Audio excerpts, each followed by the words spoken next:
नमस्कार बंधुओं, once again स्वागत है आप लोगों का।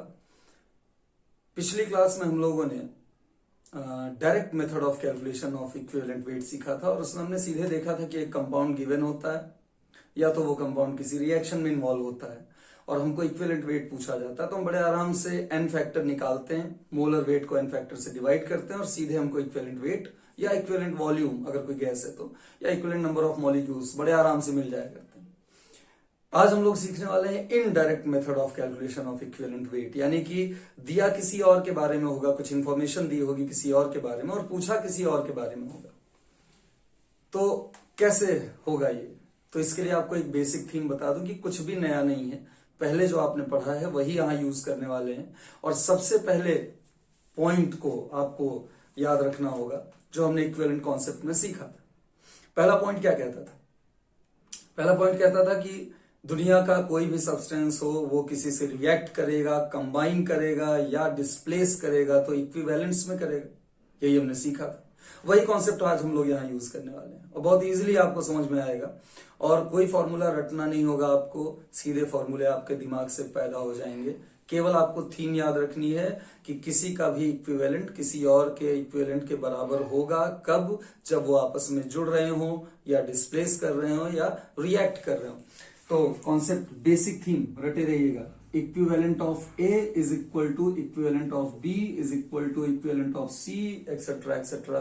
जितने भी लोग हैं सब बराबर होंगे अगर वो रिएक्शन में या किसी भी चीज में इन्वॉल्व है साथ में। तो मैं पहला एग्जांपल लेके चलता हूं। जैसे पहला केस देखते हैं, ऑक्साइड फॉर्मेशन या ऑक्सीजन डिस्प्लेसमेंट, कुछ भी ले सकते हो सकता है कोई ऐसी रिएक्शन हो जिसमें ऑक्सीजन डिस्प्लेस हो रहा हो या हो सकता है ऐसी रिएक्शन हो जिसमें ऑक्साइड की फॉर्मेशन हो रही हो। तो ये कैसे हमारी मदद करेगा ये बताने में कि जिसके साथ हो रही है वो उसका इक्विवेलेंट वेट कितना है। तो एक सिंपल सा, जैसे मान लीजिए एक मेटल था, उसने ऑक्सीजन से कंबाइन किया, मेटल ऑक्साइड बना लिया। तो बेसिक थीम हमारी ये है कि शुरू से अंत तक जितने लोग दिख रहे हैं सबके इक्विवेलेंट्स बराबर होंगे। मतलब equivalents of metal is equal to equivalence of oxygen is equal to equivalence of metal oxide। सीधा फॉर्मूला। अब इक्विवेलेंट को अगर खोलेंगे तो क्या बनेगा? ऑब्वियस सी बात है, wait of metal upon equivalent weight of metal, यही तो फॉर्मूला है इक्विवेलेंस निकालने का। Wait of oxygen upon equivalent weight of oxygen, इसको खोल दिया, इसको खोला तो ये बना, इसको खोला तो ये बना, और ये अगर खोल दीजिए, इसको लिखें तो ऊपर आएगा वेट ऑफ मेटल ऑक्साइड और नीचे आएगा equivalent weight of metal oxide, जिसको आप तोड़ के बोल सकते हैं। जैसे आप मोलर वेट किसी का निकालते हैं तो आप सभी के एटॉमिक वेट अलग अलग जोड़कर इकट्ठा कर देते हैं, वैसे यहां पर अगर आपको किसी का इक्विवेलेंट वेट निकालना है तो आप equivalent weight of metal plus equivalent weight of oxygen दोनों को जोड़ दीजिए, पूरे मेटल ऑक्साइड का इक्विवेलेंट वेट मिल जाएगा। अब मान लीजिए क्वेश्चन आया, how to use this formula, ये आपको बताने वाला हूं कि कहां कैसे किस तरह के क्वेश्चन में अप्लाई होगा। तो एक सैंपल क्वेश्चन ले लेते हैं, एग्जांपल छोटा सा। मैंने कहा एक मेटल ऑक्साइड है, a metal oxide contains 32% oxygen by weight, ये क्वेश्चन में दिया हुआ है, कह रहा है calculate equivalent weight of metal. एक मेटल ऑक्साइड है जिसमें 32% बाय वेट ऑक्सीजन है, तो बताइए कि मेटल का इक्विवेलेंट वेट कितना है। भाई साहब सीधे सीधे दिख रहा है, मैंने इसको एक्सप्लेन भी कर दिया ऊपर फॉर्मूला बना के। खुद निकालिए कि कौन से फॉर्मूले को यूज करेंगे इसका आंसर निकालने के लिए। आपके पास 3 इक्वेशंस, 3 रिलेशनशिप यहां दिख रहे हैं, इनमें से कौन सा यूज होगा? तो ऑब्वियस सी बात है, आपको जो गिवन है वो 32% जो दिया है वो ऑक्सीजन का वेट, यानी कहीं ना कहीं आपको वेट ऑफ ऑक्सीजन मिल गया। अगर वेट ऑफ ऑक्सीजन मिल गया है तो बाकी 3 चीजें आपको और ढूंढनी है, और अगर 3 में से 2 और मिल जाएं तो इक्विवेलेंट वेट ऑफ मेटल बड़े आराम से निकल आएगा। एक तो आपको मिल जाए वेट ऑफ मेटल और एक मिल जाए आपको इक्विवेलेंट वेट ऑफ ऑक्सीजन। दुनिया जानती है इक्विवेलेंट वेट ऑफ ऑक्सीजन होता है 32/4 यानी 8। ये अगर आपको नहीं क्लियर हुआ है तो पिछले एपिसोड में एक बार झांक लीजिए, आराम से समझ में आ जाएगा, बहुत अच्छे से समझाया। यानी इक्विवेलेंट वेट ऑफ ऑक्सीजन 8 है, ये हमको पता है। तो मैंने सीधे लिखा वेट ऑफ ऑक्सीजन 32, नीचे लिखा इक्विवेलेंट वेट ऑफ ऑक्सीजन 8। अब वेट ऑफ मेटल कितना है, तो जरा क्वेश्चन को ध्यान से पढ़िए। 32% बाई वेट, यानी 100 में 32, तो 100 कौन, मेटल ऑक्साइड, यानी मेटल ऑक्साइड का 100 ले लें, 100 ग्राम ले लें तो 32 ग्राम होगा ऑक्सीजन। तो साफ दिखाई दे रहा है कि 100 ग्राम टोटल था जिसमें से 32 ऑक्सीजन है, तो बचा 68 मेटल। वेट ऑफ मेटल आपको मिल गया। अब आपको इक्विवेलेंट वेट ऑफ मेटल निकालने के लिए क्या मुझे आगे भी सॉल्व करके दिखाना पड़ेगा? इजीली कर लेंगे आप लोग, साफ जाहिर है equivalent weight of metal is 17। सीधे कैलकुलेशन हो गया। यानी इस एग्जांपल से हमको ये क्लियर हो गया कि पता किसी और के बारे में था, पूछा किसी और के बारे में था, और हमने इनडायरेक्टली उसके बारे में पता कर लिया। इसी को बोलते हैं इनडायरेक्ट मेथड। तो ये था पहला तरीका, जैसे मैंने ऑक्साइड फॉर्मेशन और ऑक्सीजन डिस्प्लेसमेंट की कहानी बताई, ऐसा ही आप chloride formation, chlorine displacement, hydride formation, hydrogen displacement, nitride formation, nitrogen displacement, कुछ भी यूज कर सकते हैं। मैं एक क्लोरीन का एग्जाम्पल और ले लेता हूं, चाहे जो आ जाए इजिली कर सकते हैं। मैं एक एग्जाम्पल क्लोरीन का और ले लेता हूं, इजिली दिख जाएगा आपको। मैं लिख रहा हूं क्लोराइड फॉर्मेशन या क्लोरीन डिस्प्लेसमेंट, कुछ भी हो।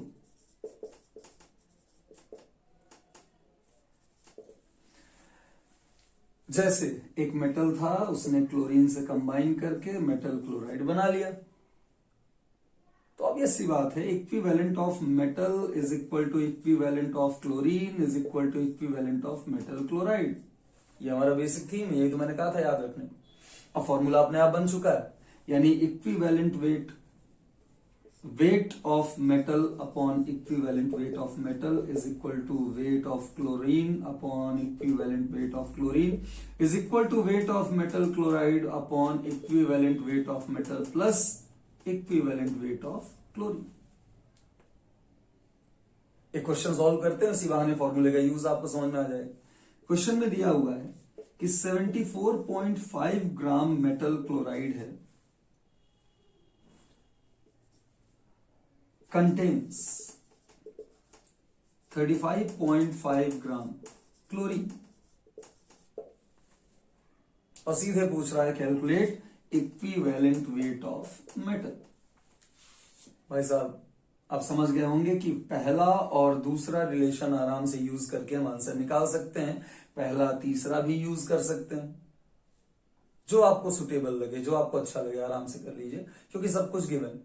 हमें वेट ऑफ मेटल क्लोराइड दिया हुआ है 74.5 ग्राम, अगर आप चाहें तो यहां लिख लें, या फिर आप 74.5 में से क्लोरीन का वेट माइनस कर दें 35.5, मेटल का वेट मिल जाएगा। तो मैंने क्या किया, मैंने कहा weight of metal upon equivalent weight of metal is equal to weight of chlorine upon equivalent weight of chlorine. दुनिया जानती है कि वेट ऑफ क्लोरीन यहां दिया है 35.5 ग्राम, और इक्विवेलेंट वेट भी होता है 35.5। अगर नहीं याद आ रहा है तो एक बार पिछला एपिसोड फिर से देख लो। Cl2 का होता है 71 ग्राम मोलर वेट, और इसमें वैलेंसी फैक्टर है 2, क्योंकि 2 एटम्स हैं और क्लोरीन के, दोनों की वैलेंसी 1 है, टोटल 2, तो सीधे आ रहा 35.5। तो 35.5 इसका वेट भी दिया है, और इक्विवेलेंट वेट भी 35.5 है, और वेट ऑफ मेटल हो गया 39, क्योंकि 74.5 माइनस 35.5, सीधे 39 upon equivalent weight of metal, और आपके सामने है answer, equivalent weight of metal is 39। अब मेरे ख्याल से आप समझ गए होंगे कि ऐसे ही हाइड्रोजन के साथ भी किया जा सकता है, नाइट्रोजन के साथ भी, यानी कोई भी कंपाउंड की फॉर्मेशन हो या किसी की डिस्प्लेसमेंट हो, पूरी रिएक्शन में इन्वॉल्व हर स्पीशीज के इक्विवेलेंट्स बिल्कुल बराबर होंगे, यानी उनके वेट अपॉन इक्विवेलेंट वेट्स आपस में बिल्कुल बराबर होंगे। अगर कोई गैस है तो वॉल्यूम अपॉन इक्विवेलेंट वॉल्यूम भी इसी रिलेशनशिप में एड अप हो जाएगा। अब इसी सिलसिले को आगे बढ़ाते हुए एक बार हम लोग और मेथड देख लेते हैं, एक और नया मेथड, तीसरा कन्वर्जन मेथड। कॉन्सेप्ट वही है, बेसिस वही है, बस एप्लीकेशन के तरीके बदल रहे हैं। कन्वर्जन मेथड भी देख लेते हैं। कन्वर्जन मेथड में क्या, मान लीजिए एक मेटल हाइड्रोक्साइड था, हमने हीट कर दिया, पानी उड़ गया, वो मेटल ऑक्साइड में बदल गया। तो जरा गौर से देखिए, यहां रिएक्शन में जितनी स्पीशीज इन्वॉल्व हैं सबके इक्विवेलेंट्स बराबर होंगे।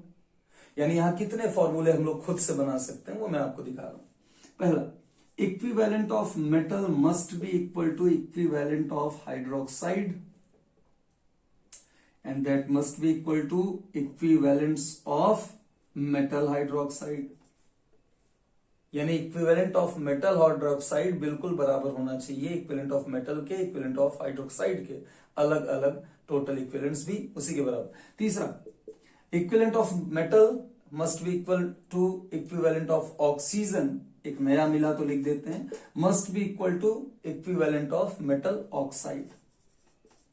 रिपीट नहीं किया एक ही चीज को दो बार, आप समझ गए होंगे। सीधा सीधा इक्विवेलेंट ऑफ मेटल को दो बार नहीं लिखा, जबकि मेटल यहां भी है, मेटल यहां भी है। बाकी equivalent of metal is equal to hydroxide का, is equal to metal hydroxide का, is equal to metal oxide का, इज इक्वल टू मेटल का एंड ऑक्सीजन का।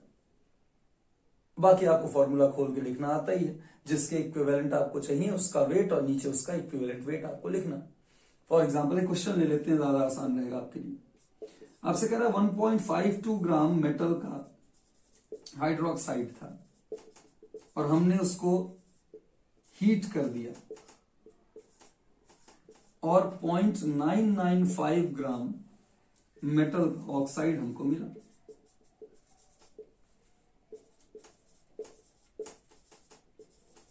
आपसे कह रहा है कि इक्विवेलेंट वेट ऑफ मेटल क्या है। इसी को बोलते हैं इनडायरेक्ट मेथड। दिया कुछ है, पूछा कुछ है, तो बहुत सिंपल तरीका, क्या करना, आपके सामने पूरा रिलेशन है, तो इनमें से कौन से दो रिलेशंस को निकाल लें और हमारा आंसर आ जाए। इसके लिए मैं सीधे क्वेश्चन पे जा रहा हूं, ध्यान से देखिए। मेटल हाइड्रोक्साइड का वेट दिया हुआ है और मेटल के ऑक्साइड का वेट दिया हुआ है। इसका मतलब कि कहीं ना कहीं equivalent of metal hydroxides is equal to equivalent of metal oxide, ये निकल के सामने आना चाहिए फॉर्मूले के रूप में।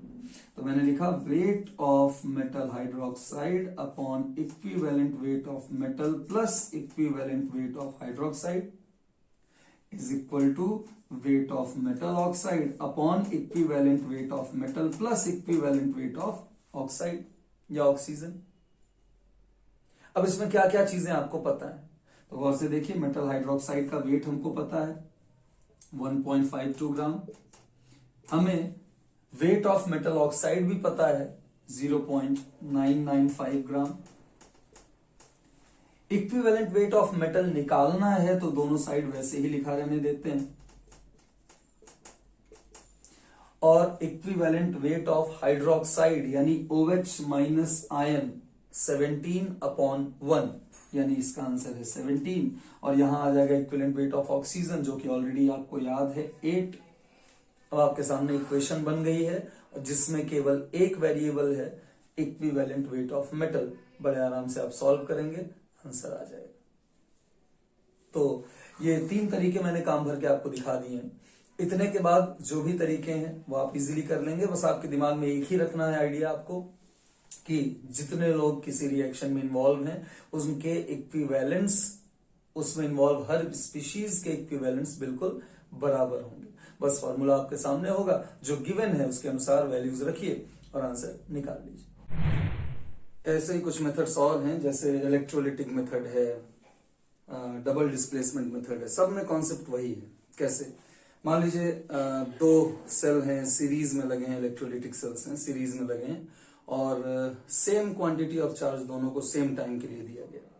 तो इस केस में जितने भी सब्सटेंसेस डिपॉजिट हुए होंगे उनके इक्विवेलेंट्स बिल्कुल बराबर होंगे। मान लीजिए सब्सटेंस ए है, उसके इक्विवेलेंट्स जो डिपॉजिट हुए हैं वो इक्विवेलेंट ऑफ ए अलग से, ऐसे इक्विवेलेंट ऑफ बी अलग से, इक्विवेलेंट ऑफ सी, तीनों बराबर होंगे। यानी कि तीनों के वेट अपॉन इक्विवेलेंट वेट का जो रेशियो होगा वो बिल्कुल सेम आएगा। अगर कोई गैस इवॉल्व हो रही है तो वॉल्यूम अपॉन इक्विवेलेंट वॉल्यूम को भी आप इससे रिलेट कर सकते हैं, क्योंकि फॉर्मूले दोनों हैं। नेक्स्ट, मान लीजिए डबल डिस्प्लेसमेंट मेथड आ गया। मान लीजिए AB CD से मिलकर AC प्लस BD दे रहा है, तो भाई साहब जितने इक्विवेलेंट यहाँ ए के होंगे उतने ही बी के होंगे, और क्योंकि ए ने सी के साथ कॉम्बिनेशन किया है या ए ने डी को डिस्प्लेस किया है, कुछ भी कह लीजिए, डिस्प्लेस करेगा या कंबाइन करेगा, इक्विवेलेंस में करेगा। यानी यहां जितने भी स्पीशीज लिखे हैं सबके इक्विवेलेंट्स आपस में बिल्कुल बराबर होंगे। और मैंने 4 लिखे हैं रिलेशन, ऐसे और बन सकते हैं। कैसे? Equivalent of A is equal to equivalent of B is equal to equivalent of C, और भी जोड़ते जाइए। तो आपको बेसिक थीम अगर समझ में आ गई तो आप कोई भी मेथड लगा सकते हैं, और मुझे लगता है इसके एग्जांपल्स आपको मैं आगे वाले कुछ एपिसोड्स में कराता रहूंगा। तो आगे बढ़ते हैं। अब हम लोग सीखेंगे एटॉमिक वेट कैलकुलेट करने के कुछ तरीके, जिसमें एक एवरेज एटॉमिक वेट सबसे पहला तरीका है। कहने का मतलब कई बार मुझे या आपको ऐसा दिखाई देता है कि एटॉमिक वेट 35.5, समझ नहीं आता ये 0.5 क्या चीज है। हम नॉर्मली न्यूट्रॉन प्लस प्रोटॉन करते हैं तो न्यूट्रॉन 1 होगा या 2 होगा या 3 होंगे, ये आधा न्यूट्रॉन या आधा प्रोटॉन क्या चीज है, ये नहीं समझ में आता। तो ये वैल्यू कहां से आती है? एक्चुअली आती है आइसोटोप्स की वजह से।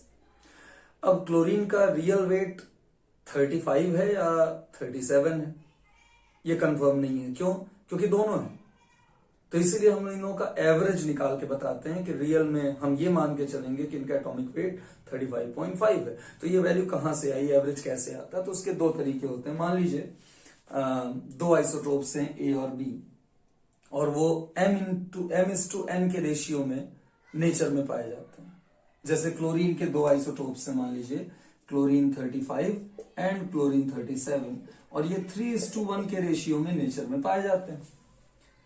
आपसे कह रहा बताइए इनका एवरेज एटॉमिक वेट क्या है? तो उस केस में आपको क्या करना है? पहले का मोलर वेट इंटू उसका रेशियो में जो फैक्टर है, और दूसरे का मोलर वेट इंटू उसका अपॉन टोटल। जैसे 35 into 3 plus 37 into 1 upon 3 plus 1, answer आ गया 35.5। तरीका नंबर 2, मान लीजिए ए और बी 2 आइसोटोप्स हैं जो x% और y% नेचर में पाए जाते हैं। ऐसा कुछ आ जाए जैसे आपसे कह दे कि बोरॉन 10 है जो 19% नेचर में पाया जा रहा है, और बोरॉन 11 है जो 81% पाया जा रहा है नेचर में। तो बताइए इनका एवरेज एटॉमिक वेट क्या है?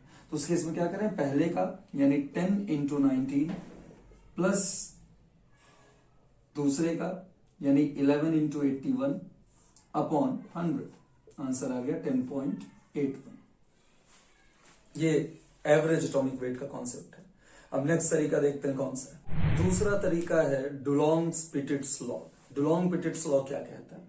ये मेटल्स के लिए कहता है कि कोई भी मेटल हो उसका अप्रोक्सीमेट एटॉमिक वेट 6.4 अपॉन उसका स्पेसिफिक हीट कैलोरी पर ग्राम में जो हो उसी वैल्यू के बराबर होता है।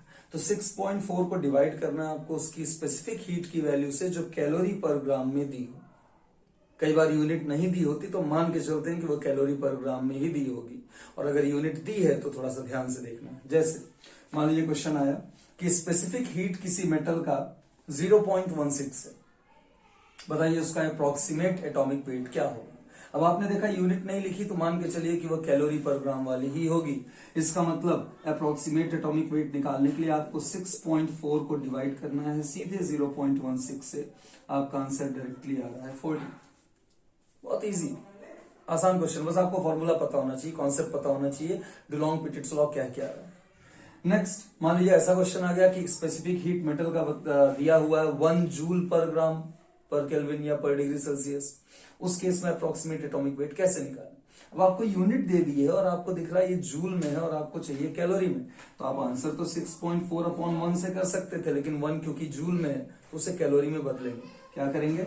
डिवाइड करेंगे 4.18 से, जो कि ऊपर जाके मल्टीप्लाई हो जाएगा और वैल्यू हो जाएगी सीधे अप्रोक्सीमेटली 27।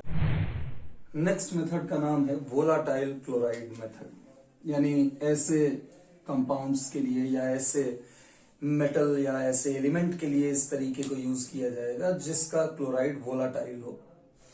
जैसे मान लीजिए मैंने एक मेटल क्लोराइड लिया जिसका जनरल फॉर्मूला लिख लिया MClX, जिसमें X is the valency of metal for example देखा होगा आपने, जैसे मैं कहूं कि Al एक मेटल है जो कि Cl3, कभी भी आप मेटल के नीचे कुछ लिखा हुआ नहीं देखते, क्योंकि क्लोरीन की वैलेंसी मेटल के नीचे लिखी और मेटल की वैलेंसी क्लोरीन के नीचे लिखी, क्रिस क्रॉस सुना होगा आपने। तो जो भी कुछ यहाँ लिखा होगा वो इस मेटल की वैलेंसी होगी, यानी यहाँ पर X is the valency of metal. So अगर मैं इसके मोलर वेट को लिखना चाहूं तो दो तरीके हैं मेरे पास। एक तो तरीका है मैं लिख दूं 2 इंटू वेपर डेंसिटी, दूसरा तरीका है कि मैं मेटल के एटॉमिक वेट को जोड़ दूं क्लोरीन के एटॉमिक वेट इंटू एक्स से, तो यहां पर भी आपको इसका मोलर वेट मिलेगा और ये दोनों वैल्यूज बिल्कुल बराबर होंगे। मैंने एटॉमिक वेट ऑफ मेटल को थोड़ा सा खोल के लिख दिया, इक्विवेलेंट वेट इनटू वैलेंसी। आपको पता है एटॉमिक वेट अपॉन वैलेंसी होता है इक्विवेलेंट वेट, तो इक्विवेलेंट वेट इंटू वैलेंसी हो जाएगा एटॉमिक वेट। तो मैंने यहाँ पर इक्विवेलेंट वेट इंटू वैलेंसी लिख दिया। यहां दोनों में मैंने x को कॉमन निकाला तो E प्लस 35.5 आया, जो कि उधर जाके नीचे पहुंच गया। x की वैल्यू निकालने का तरीका है कि अगर किसी क्वेश्चन में आपको वेपर डेंसिटी दे दी जाए, इक्विवेलेंट वेट दे दिया जाए मेटल का और एटॉमिक वेट पूछा जाए, ध्यान से सुनिएगा, आपको मेटल के क्लोराइड की वेपर डेंसिटी दे दी है, आपको मेटल का इक्विवेलेंट वेट दे दिया है और एटॉमिक वेट पूछ रहा है। तो इक्विवेलेंट वेट देकर एटॉमिक वेट पूछना, यानी एक कनेक्टिंग लिंक की जरूरत है, वो है वैलेंसी। तो आप क्या करेंगे, इक्विवेलेंट वेट को यहां रखेंगे, वेपर डेंसिटी को यहां रखेंगे, x यानी वैलेंसी की वैल्यू निकाल लेंगे और जब आप इक्विवेलेंट वेट से वैलेंसी को मल्टीप्लाई करेंगे तो आपको मिल जाएगा एटॉमिक वेट। बहुत सिंपल। आइए एक एग्जांपल कर लीजिए इसी बात। गिवन है कि मान लीजिए गिवन है equivalent weight of metal is 4 और वेपर डेंसिटी इसके क्लोराइड का है 59.25। तो बताइए कि मेटल की वैलेंसी क्या है और उसका एटॉमिक वेट क्या है। क्या करेंगे, सब कुछ गिवन है, आराम से फॉर्मूले में रखिए, वैलेंसी आ जाएगा। हमने लिखा 2 into 59.25 upon equivalent wait 4 plus 35.5। मुझे वैलेंसी मिली काटने के बाद 3 और एटॉमिक वेट सीधे मिल गया 3 इंटू 4 यानी 12। बहुत इजी तरीका है, यानी आपको वेपर डेंसिटी और इक्विवेलेंट वेट मिल जाए तो आप वैलेंसी निकाल सकते हैं और वैलेंसी का यूज करके इक्विवेलेंट वेट से मल्टीप्लाई करके आप एटॉमिक वेट निकाल सकते हैं। तो ये था तीसरा मेथड। आइए नेक्स्ट देखते हैं। चलिए नेक्स्ट एंड लास्ट है लॉ ऑफ आइसोमॉर्फिज्म। क्या कहता है लॉ ऑफ आइसोमॉर्फिज्म, मिशरलिट्स लॉ। बहुत सिंपल, ये जानने से पहले कि लॉ क्या है, ये जान ले कि आइसोमॉर्फिज्म क्या है। तो दो ऐसे कंपाउंड्स या दो से ज्यादा ऐसे कंपाउंड्स जिनके पार्टिकल्स का अरेंजमेंट बिल्कुल एक जैसा हो और उनकी ज्योमेट्री सिमिलर हो, ऐसे लोग कहलाते हैं आइसोमॉर्फिक कंपाउंड्स। जैसे मैंने कुछ एग्जांपल्स दिए हैं, ZnSO4, FeSO4, MgSO4। इन तीनों को अगर हम ध्यान से देखें तो इसके अंदर आपको 7H2O दिखाई दे रहा है वाटर ऑफ क्रिस्टलाइजेशन के रूप में, यानी इन तीनों की ज्योमेट्री भी सेम है, बिल्कुल सेम, और इस वजह से ये तीनों आइसोमॉर्फिक है। CuSO4 लग तो एक ही जैसा रहा है बट इसकी ज्योमेट्री अलग है क्योंकि इसमें अलग वाटर ऑफ क्रिस्टलाइजेशन दिखाई दे रहा है, तो ये आइसोमॉर्फिक नहीं है। तो आपने आइसोमॉर्फिज्म तो समझ लिया, अब लॉ ऑफ आइसोमॉर्फिज्म क्या है। तो जब कंपाउंड्स आइसोमॉर्फिक होते हैं तो उनमें जो मेटल वाला पार्ट है उनकी वैलेंसी बिल्कुल सेम होगी, यानी सिमिलर ज्योमेट्री वाले कंपाउंड्स की के अंदर प्रेजेंट एलिमेंट की वैलेंसी सेम होगी। यही लॉ ऑफ आइसोमॉर्फिज्म है। तो आपको यहां दिख रहा होगा जिंक, आयरन, मैग्नीशियम तीनों की वैलेंसी +2 है, इसलिए ये आइसोमॉर्फिक नहीं है। ये आइसोमॉर्फिक है इसलिए इनके मेटल वाले पार्ट की वैलेंसी सेम है। ये भी सेम वैलेंसी वाला, लेकिन ये आइसोमॉर्फिक नहीं। तो पहले आइसोमॉर्फिक हो फिर वैलेंसी सेम होगी, यानी वैलेंसी सेम होने से आइसोमॉर्फिक होंगे, ये कहना गलत है। तो आइए क्वेश्चन देख लेते हैं, क्या यूज करेंगे इसका हम लोग किसी क्वेश्चन में। मान लीजिए एक मेटल सल्फेट दिया हुआ है जिसमें 20% मेटल बाई वेट है। अब मेटल का नाम नहीं पता, बस मेटल सल्फेट है जिसमें 20% बाई वेट मेटल का पार्ट है। कह रहा है कि उसका एटॉमिक वेट बताइए। गिवन क्या है, कह रहा है कि वो जो मेटल सल्फेट है वो आइसोमॉर्फिक है जिंक सल्फेट .7H2O के। तो भाई साहब क्लिक कर गया, अगर इसके साथ आइसोमॉर्फिक है तो वैलेंसी सेम होगी, यानी मेटल की वैलेंसी क्लियर हो गई +2 होगी। वैलेंसी मिल गई तो एटॉमिक वेट निकालने के लिए केवल एक चीज की जरूरत है, इक्विवेलेंट वेट। तो क्या करेंगे आप इसमें, आप सीधे इक्विवेलेंट वेट निकालेंगे उस कॉन्सेप्ट से जो अभी थोड़ी देर पहले आप लोगों ने सीखा है। Wait of metal, equivalent weight of metal, weight of sulphate upon equivalent weight of sulphate.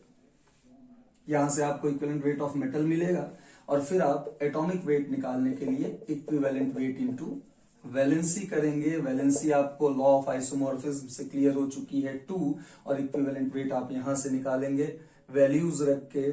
Metal का वेट आप रखेंगे 20 और सल्फेट का वेट रखेंगे 80। 20, 80 इक्विवेलेंट वेट ऑफ मेटल निकालना है, और सल्फेट का इक्विवेलेंट वेट आपको अच्छे से पता है, मोलर वेट जो उसका हो अपॉन वैलेंसी। वैल्यूज रखिए, काटिए, बड़े प्यार से आंसर आ जाएगा। और इसी के साथ आपने एटॉमिक वेट कैलकुलेट करने के जो तरीके थे या एटॉमिक वेट डिटरमाइन करने के जो तरीके थे वो भी सीख लिए हैं। अब हम नेक्स्ट एपिसोड में स्टोइकियोमेट्री पे चर्चा करते हैं। तब तक के लिए नमस्कार।